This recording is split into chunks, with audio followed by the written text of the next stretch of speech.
우리에게 허락하신 말씀의 제목은 너는 복이 될지라 라는 제목으로 은혜를 나눕니다. 창세기 12장 우리가 봉독한 말씀은 아브라함의 소명과 가나안 이주에 관한 이야기들입니다. 하나님이 아브라함을 이스라엘 민족 최초의 조상으로 부르시고 그에게 복을 주신 것, 그것을 우리가 향한 영적 비전이다, 이렇게 이야기할 수 있을 것입니다. 이 복이 우리에게도 약속되어진 줄로 믿습니다. 그리고 믿음의 개척자로 살아가는 아브라함의 모습은 우리 신앙에 큰 도전을 주게 됩니다. 하나님이 아브라함과 우리를 부르시는 것은 분명 복을 주시기 위함입니다. 우리에게도 약속된 그 복, 여러분 한 사람 한 사람에게 약속된 그 복을 확실히 받으시기를 바랍니다. 2절에 말씀합니다. 내가 너로 큰 민족을 이루고 내게 복을 주어 내 이름을 창대하게 하리니 너는 복이 될지라. 여기에 너는 복이 될지라, 이 말씀은 너는 복이 되어야 한다라는 의미입니다. 아브라함의 삶은 그 자체가 복이었으며 다른 사람에게 복을 주는, 다른 사람에게 선한 영향력을 끼치는 그런 삶을 살았습니다. 그렇다면 아브라함처럼 복된 사람이 되려면 첫째, 말씀을 따라야 합니다. 땅콩 박사로 유명한 조지 워싱턴 커버, 그는 흑인 농업 과학자입니다. 워싱턴에 가면 성경 박물관이 있어요. 그곳에 말씀을 따라 살았던 인물로 칭송받는 이 워싱턴 커버의 동상이 서 있습니다. 커버는 땅콩으로 300가지가 넘는 발명품을 만들었습니다. 미국 상원회의에서 그를 초청하여 강연을 돕는 중에 사회자가 질문을 합니다. 박사님, 어떻게 다른 사람이 생각지도 못한 대단한 업적을 이루셨습니까? 그 비결을 말씀해 주십시오. 워싱턴 커버는 손에 들고 있던 성경책을 들어 올리며 이렇게 대답합니다. 모든 비결이 여기에 들어 있습니다. 그러자 의원 한 사람이 빈정거리듯이 다시 질문합니다. 아니, 성경에 땅콩 기름 짜는 법도 나옵니까? 하니까 다 웃음바다가 되어요. 그러자 워싱턴 커버 박사가 다시금 대답합니다. 물론 기름 짜는 법은 성경에 구체적으로 나와 있지 않습니다. 그러나 창조주 하나님이 성경을 통해 나에게 말씀해 주시고 나와 동행해 주셨습니다. 말씀을 믿고 잘 따랐더니 모든 것이 잘 되었습니다. 4절에 말씀하기를 이에 아브라함이 하나님의 말씀을 따라갔고 라고 했습니다. 여기에 마지막에 따라갔고, 이 말씀은 말씀의 행동의 기준으로 삼다라는 의미입니다. 말씀을 우리 행동의 기준으로 삼다. 아브라함이 그의 본토, 그의 아비, 그의 친척 집을 떠나 결단을 내릴 때 인간적인 측면에서 고려할 일들이 참 많았습니다. 그러나 아브라함은 오직 여호와의 말씀을 따라서 행동합니다. 이러한 말씀 중심의 신앙이 아브라함으로 하여금 복의 근원이 되게 한 것이로 우리가 믿어야 됩니다. 아브라함은 하나님의 약속을 믿고 말씀에 순종하는 삶을 살았습니다. 아브라함의 순종은 한 번으로 그치지 않고 일생에 거쳐 묵묵하게 계속 꾸준히 순종하였습니다. 그 결과 하나님의 말씀대로 복을 받았던 것입니다. 우리의 믿음이 아브라함의 믿음보다 더 크고 더 강해져서 더 많은 복을 확실히 받는 복 있는 사람 되시기를 축원합니다.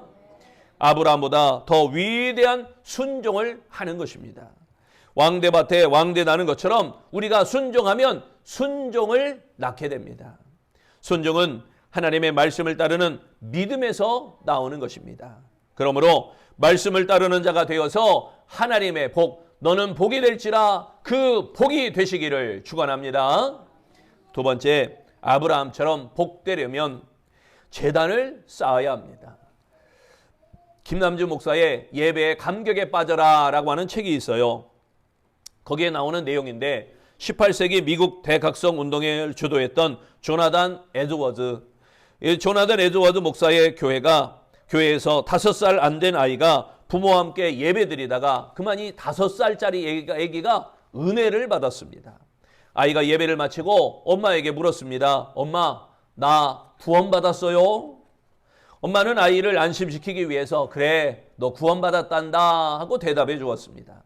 그 후 아이는 하루에도 몇 차례씩 없어졌다가 찾으면 헛간에 가서 부르짖고 기도하며 간절히 하나님께 간구하는 그런 기도의 사람이 되었습니다.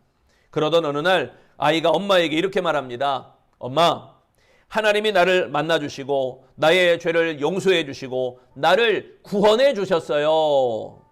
은혜가 임하고 믿음이 생기고 구원을 확신하게 되었던 것입니다. 그 후 아이에게 달라진 것이 두 가지가 생겼습니다. 하나는 골목에서 만나는 친구에게 열심히 신앙에 대해서 전파하고 말하고 자랑하는 것입니다. 또 하나는 주일 예배를 간절히 기다리는 것입니다. 은혜 받은 사람의 표징이 바로 이겁니다. 내가 은혜 받아서 그 사랑을 깨닫게 되면 누구에게 만나는 이마다 그걸 자랑합니다. 그리고 돌아오는 그 주일 예배를 사모하여 그날도 은혜 받아야지 하면서 사모하게 됩니다. 비록 어린아이지만 영적인 존재로 창조하였기에 하나님을 향해 제단 쌓는 마음을 주셨던 것입니다. 누구든지 하나님을 진정으로 예배하면 복을 받게 되는 줄로 믿습니다. 날마다 제단을 쌓는 예배를 통해서 구원의 기쁨과 구원의 축복을 마음껏 누리는 아름다운 신앙 되시기를 바랍니다. 예배를 사모하는 겁니다. 모이기를 힘쓰는 겁니다. 예배마다 은혜 받는 것입니다. 본문 7절에 말씀합니다. 거기에서 나타나신 여호와께 그가 그곳에서 제단을 쌓고, 여기에 제단을 쌓고 라는 이 하반절 말씀은 여호와를 위하여 예배하다라는 의미입니다. 제단을 쌓는 행위는 하나님께서 약속하신 말씀을 믿고 감사하는 표현인 것입니다. 동시에 제단을 쌓는 영적인 행위, 이 행위, 육적인 행위, 이 행위는 정복자가 군기를 꽂아 자신의 영통임을 드러내듯이 가나안 땅이 여호와의 땅임을 드러내는 그런 깊은 의미가 담겨져 있습니다. 아브라함은 하나님만 철저히 신뢰하고 하나님께만 예배하며 하나님께만 제단을 쌓았던 사람입니다. 아브라함은 가는 곳마다 제단을 쌓았습니다. 하나님께 예배하는 제단을 쌓았습니다. 성도는 예배에 힘써야 됩니다. 예배는 하나님께 감사와 찬송과 기도를 드리는 행위, 이게 바로 예배입니다. 예배로 하나님과 교제를 가능하게 합니다. 예배로 하나님과 소통함을 가능하게 합니다. 예배로 하나님을 만나야 하는 것입니다. 그러므로 택함을 받은 성도들에게 하나님을 예배하는 일보다 더 소중하고 예배하는 일보다 더 귀한 일은 없는 것입니다. 신앙의 수준은 예배와 관계됩니다. 예배에 힘쓰는 성도, 그 예배에 힘쓰는 성도는 믿음이 더욱 성장하여 신앙의 수준 있는 자라, 이렇게 말할 수 있을 것입니다. 아름다운 성도 여러분, 예배에 힘쓰고 예배를 사모하고 모이기를 힘쓰는 자가 신앙의 수준 있는 성도인 줄로 믿습니다.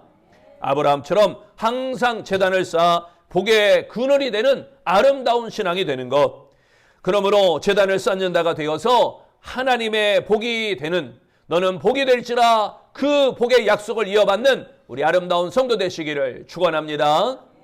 세 번째, 아브라함처럼 복이 되려면 이름을 불러야 합니다. 황수관 박사 잘 아시죠? 박사님 아멘약 주세요. 이게 황수관 박사의 대표적인 책 아니겠습니까? 이 책에 나오는 이야기인데, 한양으로 과거를 보러 갔던 한 청년이 있었습니다. 청년은 과거 대신 선교사를 만나 예수를 영접하게 되었습니다. 아들이 돌아오던 날 동구 밖까지 마중 나온 부모는 과거를 잘 보았느냐 하고 물었습니다. 아버님, 어머님, 세상 과거도 중요하지만 천상 과거가 더 중요하다는 사실을 깨달았습니다. 아니, 천상 과거가 더 중요하다니 그게 무슨 소리냐? 얼마 후 청년의 집이 발칵 뒤집어졌습니다. 과거를 보라고 한양에 보냈더니 예수 귀신 붙어왔다고 소문이 났고, 청년은 부모에게 매를 수없이 맞게 되었습니다.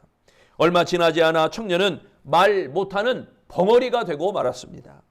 한약을 다리고 무당을 불러다 푸닥거리를 하고 집안에서는 이 아들을 살린다고 난리를 법석을 뿌립니다. 멀쩡한 아들이 벙어리가 되었으니 부모의 가슴이 얼마나 아프겠습니까? 부모가 아들에게 말합니다. 얘야, 네가 입만 떼면 무슨 소원이든지 다 들어주겠다. 제발 입만 좀 떼어라. 3년이 지나서야 이 청년이 입을 열었습니다. 아버지, 어머니, 예수 믿으셔야 합니다. 아들은 3년 동안 벙어리 행세를 하였던 것입니다. 가족들의 반가움과 놀라움은 이루 말할 수 없을 정도였습니다. 도대체 예수가 누구길래 그토록 너의 마음을 사로잡았는지 네가 믿는 예수를 우리도 믿어보자. 마침내 온 가족이 세례받고 예수를 믿음으로 구원에 이르게 되었다는 것입니다.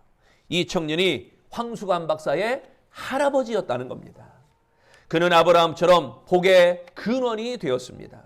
그 결과 황수관 박사는 3대째 예수 믿는 가문에서 자라나는 특권을 누리게 되었던 것입니다. 황수관 박사는 자신의 가문이야말로 하나님의 이름으로 복받은 가문이 되었다, 이렇게 간증하고 있습니다. 8절에 이렇게 말합니다. 그가 그곳에서 여호와께 제단을 쌓고 여호와의 이름을 부르더니, 여기에 여호와의 이름을 부르더니 이 말씀은 여호와의 이름을 믿고 불렀다라는 의미입니다. 기도할 때 여호와의 이름을 사용한 것입니다.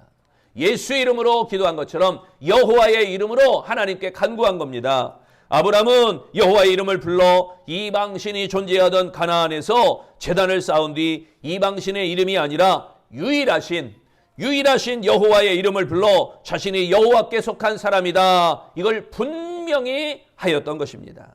그러므로 우리 아름다운 성도들은 어떤 상황에 있든지 하나님의 이름을 불러야 됩니다.